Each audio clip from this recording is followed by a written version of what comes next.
They think this is scrap metal. I guess that's why I'm doing this. That's what it looks like when you sandblast. Took it down to the bare metal.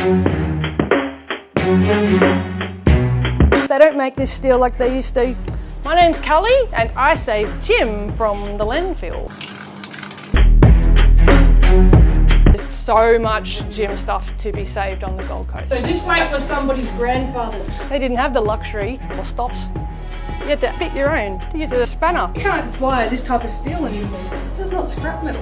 Gym needs to be saved. This does not live at the dump. I went to this lady's house to get the weights. And I said, what are you doing with these barbells? She goes, they're going to the scrap metal heap. This thing's been smashed and hammered around. If you did that with today's weights, you'd probably change the whole diameter.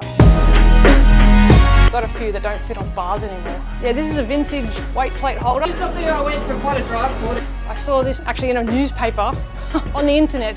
So somebody went to the library, took a photo, put it on Facebook, and then I saw it and I had to go get it. You can't find this sort of stuff easily. You don't go buy these, you have to find them. This is the grip. It's steel. They don't make dumbbells like this anymore. This is a very thick diameter. People are just throwing these out. This stuff was going to the dump. The more I learn about it, the more you realise that somebody used to train with these. I learn a lot from my customers. The history on this stuff is cool. It taught me a lot about the vintage stuff. I don't think it belongs at the dump. I had a guy who's 71, who's a bodybuilder. He walked in here and he saw all the old stuff. He said he used to train with Arnold in Venice Beach. He looked at some of the old cast irons and this is the stuff he used to train with. He's like, oh, this takes me back. That's how I found out about some of my stuff. These are my vintage bars. I'm still working on this set. It's a little bit different. I like this curl bar, look at this. The stops look different. It hasn't got as much, very much of a curl. The widths are different. Even the weights are different. This stuff was going to the tip.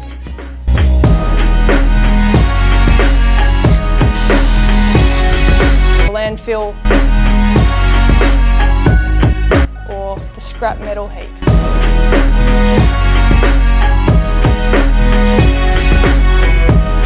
Like, what a waste.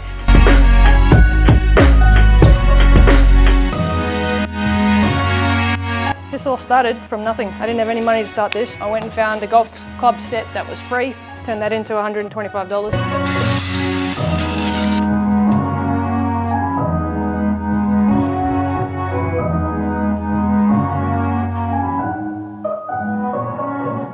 Everything you're looking at now just paid for itself.